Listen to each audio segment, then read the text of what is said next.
This video is going to focus on properties of exponents and scientific notation.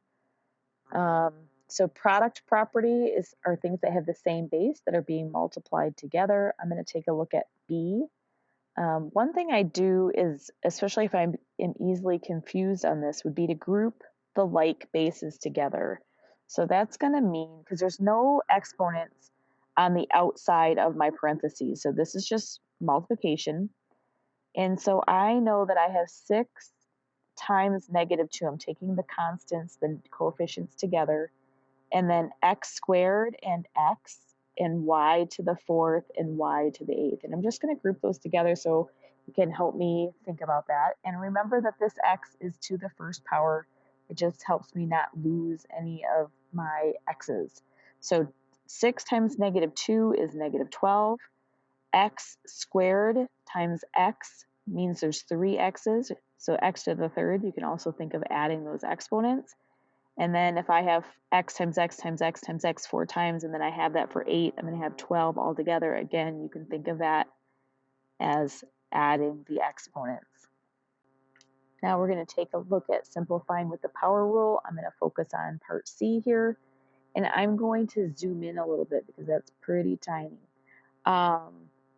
And so we have a power raised to a power. These parentheses around this whole fraction right here. So we can think of this, every single thing inside the parentheses is going to be raised to that 4th power. So I'm going to have 2 to the 4th power, and I'm going to have x to the 7th also being raised to the 4th power.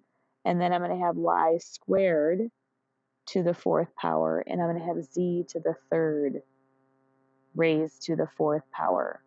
And a power to a power means we multiply the exponents. And here you can see I put a little 1 here. 1 times 4 is 4. Or you just have to remember to make sure that that 4 is being exponentiated to the 2 as well. And so I'm going to have 2 to the 4th is 16. And then x to the 7th to the 4th, multiplying those exponents, is going to be to the 28th. And y squared to the 4th, I'm going to, again, multiply those exponents. That's going to be y to the 8th. And then z cubed to the 4th, multiplying those exponents, z to the 12th. And then I don't have any further simplification to do because I have all positive exponents, and I don't have x or y or z multiple times. Those are kind of the 2 things I'm looking for. And now we're going to look at negative exponent rule and also some quotient work. And we're going to focus on part C. Again, I'm going to zoom in a little bit so it's easier to work on this. And the first thing I like to do is get rid of my negatives because I think it's easier to think in terms of positive exponents.